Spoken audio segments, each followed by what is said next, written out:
अस्सलाम वालेकुम दोस्तों, वेलकम बैक टू जेबीज वर्ल्ड। उम्मीद है आप सब लोग खैरियत से होंगे। आज जो कहानी मैं आप लोगों को सुनाने वाली हूँ, उम्मीद है उसको सुनकर आप लोगों का जिंदगी को देखने का नजरिया बदल जाएगा। और अगर ना भी बदला तो मुझे पूरा यकीन है कि उस कहानी को सुनकर कोई ना कोई पॉजिटिव चेंज तो आप लोग के लाइफ में जरूर आएगा।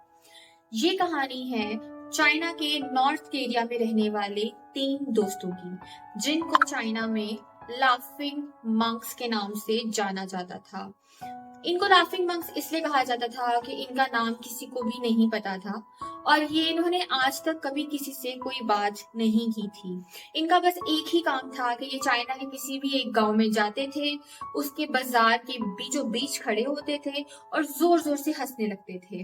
ये इतना हंसते थे कि आसपास के सभी लोग इनकी तरफ मतवज्जा हो जाते थे और इनके इर्द गिर्द इकट्ठे हो जाते थे।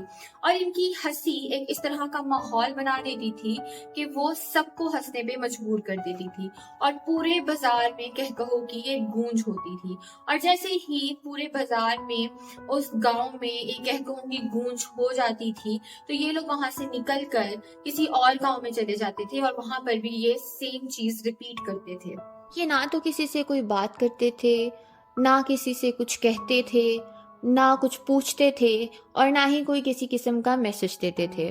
बगैर कुछ कहे ये अपनी हंसी से एक इस तरह का माहौल बना देते थे कि आसपास के सभी लोग अपना हर दुख दर्द, अपनी हर तकलीफ भूलकर इनके साथ हंसने लगते थे। आहिस्ता आहिस्ता वो पूरे चाइना में बहुत फेमस होते गए, द 3 लाफिंग मॉन्क्स के नाम से। और तमाम ही लोग उनसे बहुत ज्यादा प्यार करते थे, उनकी बहुत ज्यादा इज्जत करते थे। ना तो इनसे पहले और ना तो इनके बाद कभी भी किसी ने कोई ऐसा मैसेज कन्वे नहीं किया कि लाइफ में सिर्फ और सिर्फ खुशी होनी चाहिए, हंसी होनी चाहिए। ये किसी चीज या किसी इंसान पर नहीं हंसते थे, ये बस हंसते थे जैसे कि इनकी जिंदगी में कोई दुख, कोई परेशानी ना हो, जैसे कि इनकी जिंदगी का मकसद ही हंसना और हंसाना हो, जैसे इनको भेजा ही इसी काम के लिए गया हो। वो ऐसे बेफिक्री से हंसते थे जैसे कि उन्होंने जिंदगी को समझ लिया हो और उनके लिए जिंदगी अब एक सिर्फ मजाक हो। लोग जब उनसे उनका नाम पूछते तो वो हंस देते थे। इसी वजह से उनका नाम द 3 लाफिंग मॉन्क्स पड़ गया। इसी तरह लोगों को हंसाते हंसाते ये लोग बूढ़े हो गए और एक दिन इनमें से एक की मौत हो गई। ये जानकर सारे चाइना को बहुत बड़ा झटका लगा, बहुत अफसोस हुआ और उन लोगों ने सोचा कि इस मौके पर तो बाकी के दोस्त जरूर रोएंगे। और एक तरह से वो ये देखने के लिए बहुत एक्साइटेड भी थे, क्योंकि उन्होंने कभी भी इनको रोते हुए नहीं देखा था। उन्होंने तो कभी इनको हंसने के अलावा बात करते हुए भी नहीं देखा था। तो इसी एक्साइटमेंट में वो जब सुबह वहां पर पहुंचे तो उन्होंने देखा कि उसके बाकी के 2 साथी उसकी लाश के पास खड़े होकर जोर जोर से हंस रहे थे। ऐसे हंस रहे थे जैसे आज तक वो कभी नहीं हंसे। वो लोग ये देखकर बहुत हैरान हुए। गांव के कुछ बड़े बुजुर्गों ने उनको समझाया कि ये हंसने का मौका नहीं, रोने का मौका है। तुम्हारा साथी मर गया है, तुम्हें इस पर रोना चाहिए, अफसोस करना चाहिए। इस पर उन लोगों ने पहली बार बात की। उन्होंने जवाब दिया कि हम लोगों में शर्त लगी थी कि कौन पहले मरेगा और इसने मरकर हमें हरा दिया है। हम अपनी हार और इसकी जीत पर हंस रहे हैं। और उन्होंने ये भी कहा कि ये हमारा साथी था, हमने इसके साथ पूरी ज़िंदगी हंसते हुए गुजारी है। हम लोगों ने एक दूसरे की मौजूदगी को एंजॉय किया है और इसको अलविदा कहने का इससे ज़्यादा अच्छा तरीका और कोई नहीं हो सकता कि हम इसको हंसते हुए अलविदा कहें। पर फिर भी पूरा गांव बहुत अफसरदा था। चाइना में एक रिवाज था कि जो शख्स मर जाता था, उसके पुराने कपड़े उतार कर, उसको नहला धुला कर उसको नए कपड़े पहना दिए जाते थे। लेकिन इस तीसरे मंक ने अपने दोस्तों को बोला था कि जब मैं मर जाऊं तो मेरे पुराने कपड़े मत उतारना।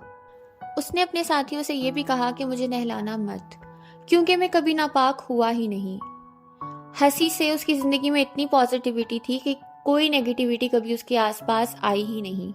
उसने कहा कि मैंने कोई धूल जमा नहीं की, क्योंकि हंसी से मेरी ज़िंदगी पाक और साफ रही। जब उसकी बॉडी को जलाया गया, उसको आग लगाई गई, तो उसने अपने कपड़ों में कुछ पुराने चीनी पटाखे जमा करके रखे थे। आग लगने पर पूरे आसमान पे रंग बिरंगे पटाखे फैल गए और वो देखकर सब गांव वाले एक बार फिर हंसने लगे। इस तरह उस तीसरे मंक ने मरने के बाद भी तमाम गांव वालों को एक दफा फिर हंसा दिया। और ये देखकर उसके साथ वाले दो साथी बोले कि चालाक आदमी, तुम मरने के बाद भी हमसे जीत गए, पर ये तुम्हारी तरफ से गांव वालों के लिए आखिरी हंसी थी।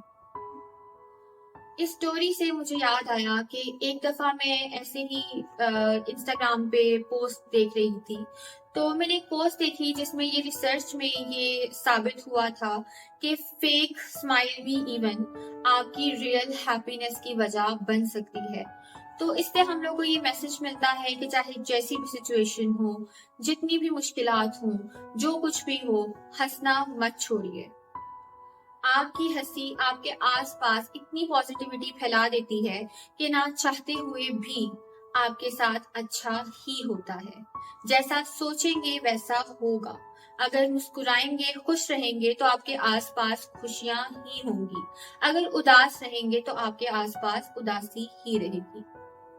Stay positive, stay blessed. अगर आप लोगों को मेरी स्टोरी और मेरी वीडियो पसंद आई है और आप इसी तरह की पॉजिटिव और इंफॉर्मेटिव वीडियोस देखना चाहते हैं तो मेरे चैनल को सब्सक्राइब कर दीजिए, इस वीडियो को लाइक कर दीजिए और अपने दोस्तों के साथ शेयर करना मत भूलें। क्या पता कोई डिप्रेशन में हो और इस वीडियो से उसकी लाइफ चेंज हो जाए। अपना बहुत सारा ख्याल रखिएगा। अल्लाह हाफिज, मिलते हैं नेक्स्ट वीडियो में।